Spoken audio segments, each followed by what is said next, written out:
এখানের প্রত্যেকটা জিনিসই আমার খুব শখের, খুব পছন্দের। আসলে আজকে এগুলো দিয়েই আমি আমার ড্রয়িং রুমটা সাজাবো।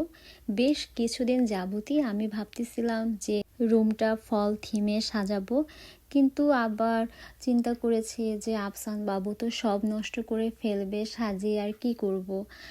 আর যেহেতু আমার রুম সাজানো হচ্ছে একটা শখ, আমার রুম সাজাতে ভীষণ ভালো লাগে, তাই আসলে শেষমেশ রুমটা সাজিয়ে ফেললাম।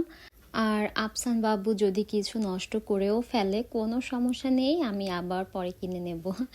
সো এখানে প্রথমেই আমি এই জানালার পর্দাটা চেঞ্জ করে ফেলবো।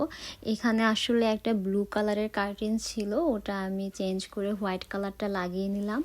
আর যেহেতু ফল থিমে আমি আমার রুমটা সাজাবো, সেজন্য আমি লিফ শেপের একটা টাইও কিনেছিলাম এই কার্টেনের। সো ওটাও লাগিয়ে ফেললাম। আর দেখেন, দেখতে কিন্তু ভীষণ সুন্দর লাগছে টাইগুলো। আর আমার সব থেকে পছন্দের রং হচ্ছে সাদা, তাই এবার ভেবেছি যে ড্রয়িং রুমটা সাদা কালার দিয়েই সাজানো যাক।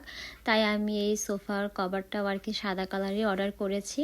আর তারপরে তো আমি সোফা কভারটা আর কি লাগিয়ে নেই।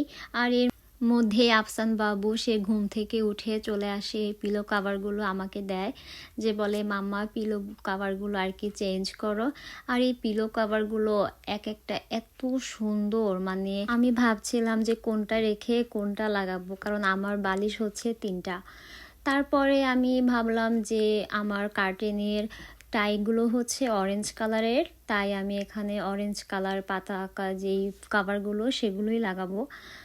আর আফসান বাবু তো ভীষণ খুশি ছিল সেদিন, মাশাল্লাহ, যে আমি রুম গুছাচ্ছি। আসলে ও যখন বাসার মধ্যে নতুন কোনো কিছু দেখে, ও যে এত এক্সাইটেড হয়, মানে ও শুধু ওর পাপাকে ডেকে নিয়ে আসবে, আমাকে বলবে মাম্মা দেখো দেখো সুন্দর সুন্দর। তারপরেও হচ্ছে নিজেও অনেকক্ষণ আমাকে হেল্প করলো রুম সাজানোর কাজে। কেউ মাশাল্লাহ বলতে ভুলবেন না।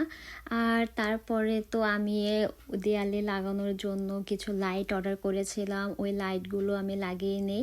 আর এই কাশফুলগুলো আমি অর্ডার করে নিয়ে আসি অ্যামাজন থেকে শরৎকালের জন্য, যেহেতু আমি রুম গুছাচ্ছি আর কাশফুল থাকবে না তা তো হতে পারে না।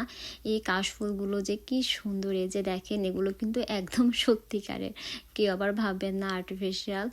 আমি জানি না আফসান বাবুর জন্য কতদিন রাখতে পারবো, বাট দেখা যাক। তারপরে এই যে আমার রুম গোছানো একদম কমপ্লিট।